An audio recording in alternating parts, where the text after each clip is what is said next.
Everyone that met him loved Tony. He would walk into the room and everyone would just smile because they knew it's going to be a good night. He just loved meeting new people, always exploring and trying new things, and I loved that about him.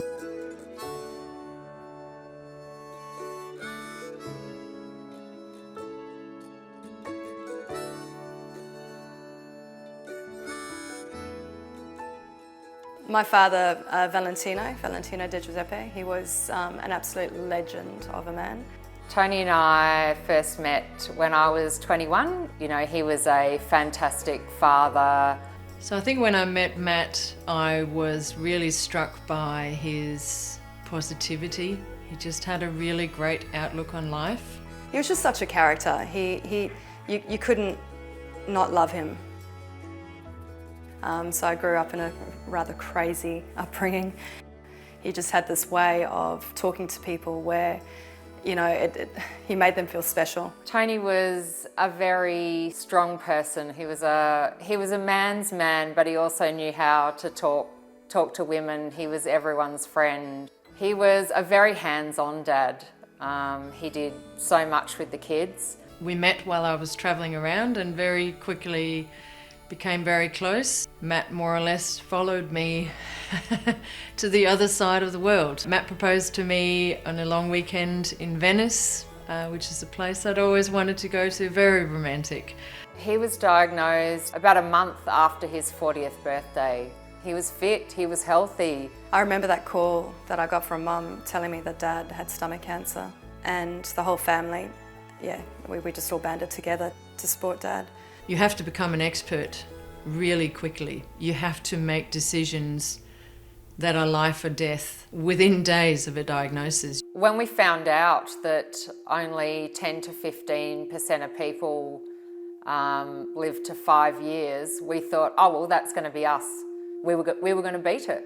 We had a choice of possibly removing the tumour, but when he went in there, we were told that it had already metastasised and it was too late. When we did our research into this particular type of cancer, we found that there was no one in Australia who specialised in this type of cancer. In the end of the day, we were looking for clinical trials, and at that time there was nothing going in Australia. You went straight from treatment to, well, you better go and enjoy the time that you've got left. We made the decision to do palliative care so we could have time together as a family. He fought. He was such a warrior. He fought and fought and fought. We took him in and grabbed a wheelchair and I pushed him up to the top on the Kangaroo Point cliffs, and we watched the early fireworks with the kids and then wheeled him back down and he didn't, and it was probably a couple of weeks after that he passed away. Our oldest son turned 4 on the 13th of November, and he came home for that, and that was the last time the boys spoke to him, and 5 days later he passed away.